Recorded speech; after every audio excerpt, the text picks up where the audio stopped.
عرب کا وہ معاشرہ جس کے بارے میں یہ کہا جاتا ہے کہ کبھی پانی پینے پلانے پہ جھگڑا اور کبھی گھوڑا آگے بڑھانے پہ جھگڑا، ہر چھوٹی چھوٹی بات پر وہ سالہ سال جنگ کیا کرتے تھے۔ اس قوم میں ایسی کون سی خاصیتیں تھیں یا اس قوم میں ایسی کون سی منفی باتیں تھیں کہ اللہ تعالیٰ کی حکمت نے یہ تقاضا کیا کہ نبی اکرم صلی اللہ علیہ وسلم کو اس قوم کی جانب بھیجا جائے؟ اس میں سب سے پہلے تو اللہ تعالیٰ کی اسکیم کو سمجھنا چاہیے جو اس نے نبوت کے لیے اختیار فرمائی۔ قرآن مجید سے اور قدیم صحائف سے یہ معلوم ہوتا ہے کہ نبوت کے دو الگ الگ دور ہیں۔ ایک وہ دور ہے جو سیدنا ابراہیم علیہ السلام پر ختم ہو گیا، یعنی آدم علیہ السلام سے شروع ہوا اور سیدنا ابراہیم علیہ السلام پر وہ دور ختم ہوا۔ اس میں اللہ تعالیٰ قرآن مجید میں یہ بتاتے ہیں کہ میں نے ہر قوم کی طرف رسول بھیجے، وَلِكُلِّ أُمَّةٍ الرَّسُولُ فَإِذَا جَاءَ رَسُولُهُمْ قُضِيَ بَيْنَهُمْ بِالْقِسْطِ وَهُمْ لَا يُظْلَمُونَ،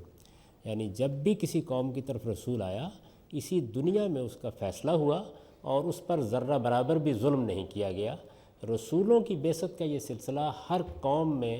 اللہ کے قانون کے مطابق جاری رہا، یہاں تک کہ سیدنا ابراہیم علیہ السلام کی بعثت ہوئی۔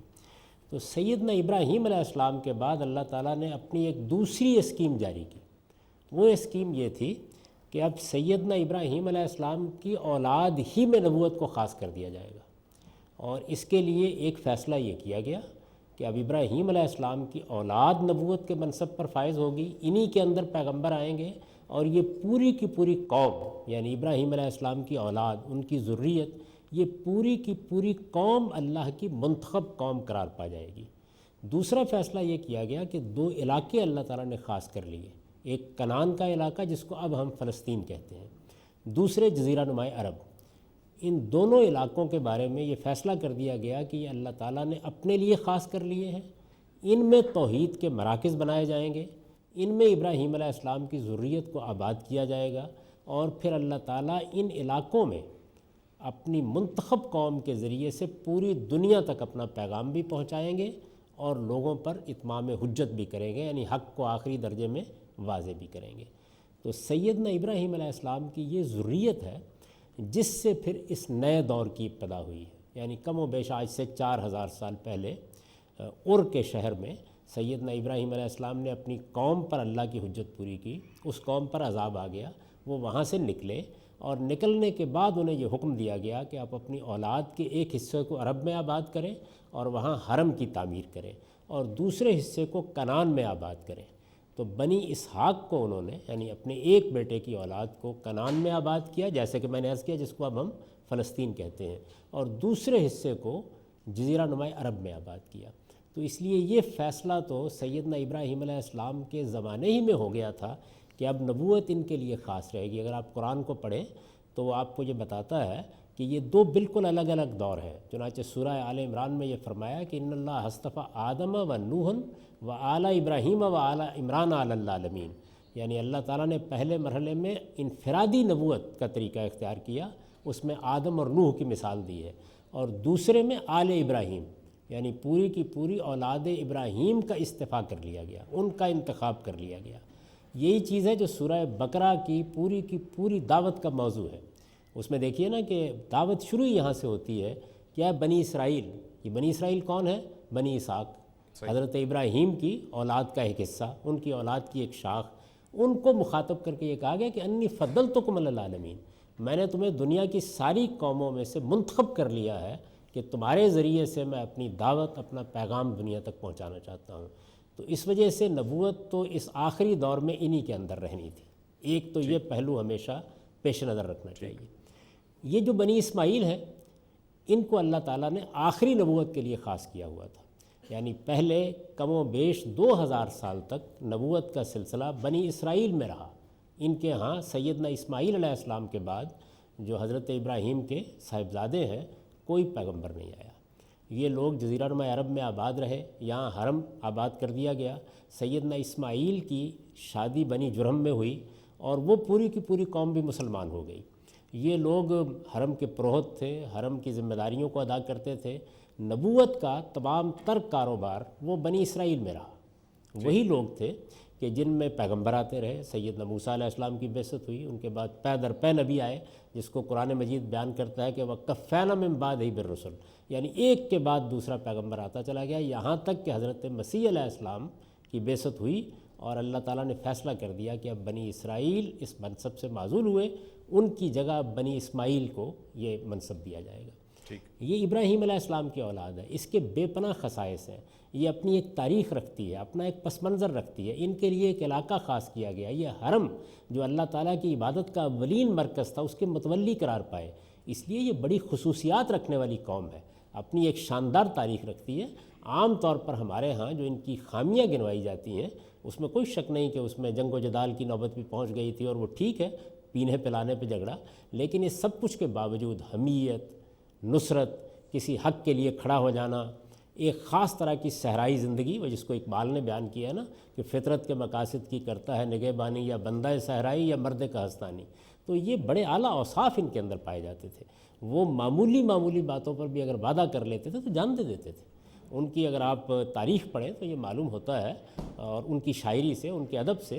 کہ جو انسانی خصائص ہیں وہ بڑے کمال پر ان کے اندر موجود تھے، اور میں یہ عرض کروں کہ آج بھی موجود ہیں۔ یعنی وہ انسانی خصائص جو بنی اسرائیل میں آپ کو نظر آتے ہیں، اس وقت بھی علمی لحاظ سے وہ حکومت کر رہے ہیں دنیا کے اوپر۔ پچھلی 2 صدیوں کے اندر جتنا کچھ علم کا انفجار ہوا ہے، بڑے پیمانے پر ایکسپلوژن ہوا ہے، وہ انہی کے ذریعے سے ہوا ہے۔ بڑے فلسفی، بڑے حکماء، بڑے سائنسدان، کسی کا نام لیں، وہ سب اسی قوم کے اندر سے اٹھے ہیں۔ تو اس لیے یہ بڑے غیر معمولی خصائص کی قوم ہے، اور اس کا اللہ تعالیٰ نے 4000 سال پہلے انتخاب کر لیا تھا، یعنی یہ کوئی وقتی یا آخری انتخاب نہیں تھا،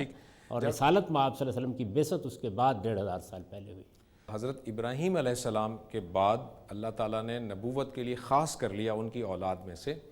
تو کیا ان کی اولاد کو پھر یہ ذمہ داری دی گئی تھی کہ وہ دیگر اقوام کی طرف بھی اللہ کا یہ پیغام پہنچائیں، یا صرف بنی اسرائیل کے جو پیغمبر آتے تھے، جو کہا جاتا ہے کہ وہ بنی اسرائیلیوں ہی کے لیے آتے تھے، انہی کی طرف تبلیغ کرتے تھے، باقی کی جو قوم تھی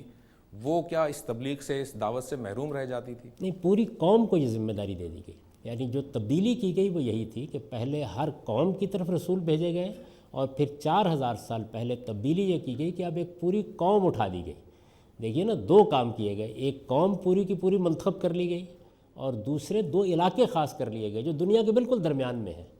یعنی جو معلوم دنیا تھی اس وقت کی، اس کے بالکل وسط میں 2 علاقوں کا انتخاب کیا گیا، ایک فلسطین، دوسرے جزیرہ نما عرب، اور ان میں ان کو آباد کر کے یہ کہا گیا کہ وہ یہاں توحید کا مرکز بنائیں اور اپنی قومی حیثیت سے خدا کے دین کو دوسری قوموں تک پہنچائیں۔ اس کو دیکھیے، قرآن مجید نے 2 جگہوں پر بڑی وضاحت سے بیان کی ہے، ایک سورہ بقرہ میں اور دوسرا سورہ حج کی آخری آیات میں۔ وہاں بنی اسماعیل کو خطاب کر کے یہ کہا ہے کہ یہ تمہارے باپ کی دعوت ہے جس کے تم علمبردار بنائے گئے ہو، یعنی ملت ابیکم ابراہیم،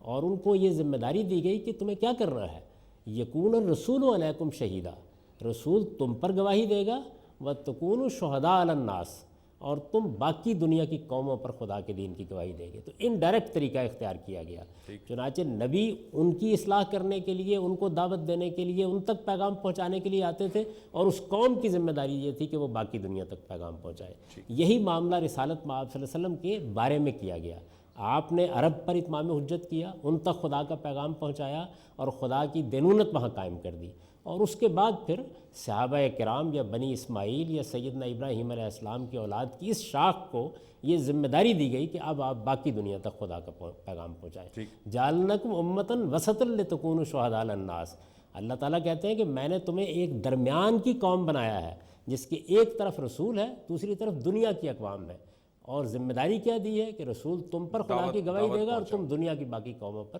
خدا کے دین کی گواہی دے گا۔ دوسرا آپ کا یہ جو ابھی آپ نے ڈسکشن کیا، اس میں دوسرا جو بنیادی سوال ہے، آپ نے فرمایا کہ 2 علاقے مخصوص کر لیے گئے، کنعان کا اور ایک جزیرہ عرب کا، اور اس میں اللہ تعالیٰ نے اپنے توحید کے مراکز قائم کیے۔ ہم یہ دیکھتے ہیں کہ جو بنی اسماعیل جہاں پر آباد ہوئے، وہاں پر خود حضرت ابراہیم علیہ السلام نے اور حضرت اسماعیل علیہ السلام نے اپنے ہاتھوں سے تعمیر فرمایا خانہ کعبہ، اور پھر بنی اسماعیل پورے وہاں موجود رہے، اور وہ وہاں پر عمرہ بھی کیا کرتے تھے، ساری چیزیں ہوتی تھیں۔ پھر یہ کیسے ہوا کہ اسی میں، یعنی وہی جب نبی اکرم صلی اللہ علیہ وسلم وہاں تشریف لائے، تو ہم کہ اس وقت قبلہ جو ہے ہمارا وہ بیت المقدس تھا، وہ خانہ کعبہ نہیں تھا، جبکہ وہاں پر مرکز پہلے سے موجود تھا؟ نہیں، ایسا نہیں ہوا۔ دیکھیے جو بنی اسماعیل تھے وہ اسی بیت اللہ کی طرف نماز پڑھتے تھے، رسول اللہ صلی اللہ علیہ وسلم کی بعثت سے پہلے بھی ایسے ہی کرتے تھے، ایسا ہی کرتے یعنی عمرہ ہوتا تھا، حج ہوتا تھا، نماز پڑھی جاتی تھی۔ آپ کے علم میں ہے کہ جو صحابہ کرام ہیں ان میں سے بعض لوگ اپنے بارے میں یہ بیان کرتے ہیں کہ ہم رسول اللہ صلی اللہ علیہ وسلم کو دیکھنے سے بھی بہت پہلے نماز روزے کے پابند ہو گئے ہوئے تھے۔ تو نماز روزہ اس طرح کی جتنی عبادات ہیں وہ دین ابراہیمی میں بھی اسی طرح تھی، تو لوگ ان کی پابندی کرتے تھے اور بیت اللہ ہی کی طرف منہ کر کے نماز پڑھی جاتی تھی۔ رسول اللہ صلی اللہ علیہ وسلم کی بعثت کے بعد ایک وقت میں اللہ تعالیٰ نے حکم دیا کہ اب کچھ عرصے کے لیے نماز بیت المقدس کی طرف منہ کر کے پڑھی جائے گی۔ کیوں؟ وجہ کیا ہے؟ وجہ قرآن مجید نے یہ بتائی ہے کہ ہم یہ دیکھنا چاہتے تھے کہ تم لوگ کسی تعصب میں مبتلا ہو یا اللہ کے حکم پر عمل کرتے ہو۔ آزمائش تھی وہ۔ ان کو ابتلاء کا حکم کہا جاتا ہے۔ تو اس سے دو فائدے ہوئے، ایک طرف جو بنی اسماعیل تھے ان کے اندر اگر کوئی عصبیت تھی تو اس کو اللہ تعالیٰ نے توڑ دیا، اور دوسری طرف ایک بہت اچھا نمونہ پیش کیا گیا اہل کتاب کے سامنے کہ یہ دیکھو یہ اگرچہ بڑی غیر معمولی عصبیت رکھتے ہیں حرم کے ساتھ، لیکن اللہ کے حکم پر جب ان سے کہا گیا کہ تم بیت المقدس کی طرف منہ کر کے نماز پڑھو تو انہوں نے اس حکم کے سامنے سر تسلیم خم کر دیا، تاکہ وہ ذہنی طور پر اس کے لیے تیار ہو جائیں کہ جب اللہ تعالیٰ پھر یہ حکم دیں کہ اب قبلہ یہ ہوگا تو ان کے اندر بھی اس طرح کی کوئی عصبیت پیدا نہ ہو۔ تو اللہ تعالیٰ نے خود قرآن مجید میں بیان کر دیا کہ یہ تو ہم نے ایک آزمائش اور ابتلاء کا حکم دیا تھا، یہ کوئی بنیادی حکم نہیں تھا۔ اس کا مقصد یہ تھا کہ ہم یہ دیکھنا چاہتے تھے کہ کون اللہ کے حکم کی پیروی کرتا ہے اور کون اپنی کسی عصبیت پر کھڑا ہو جاتا ہے۔ ٹھیک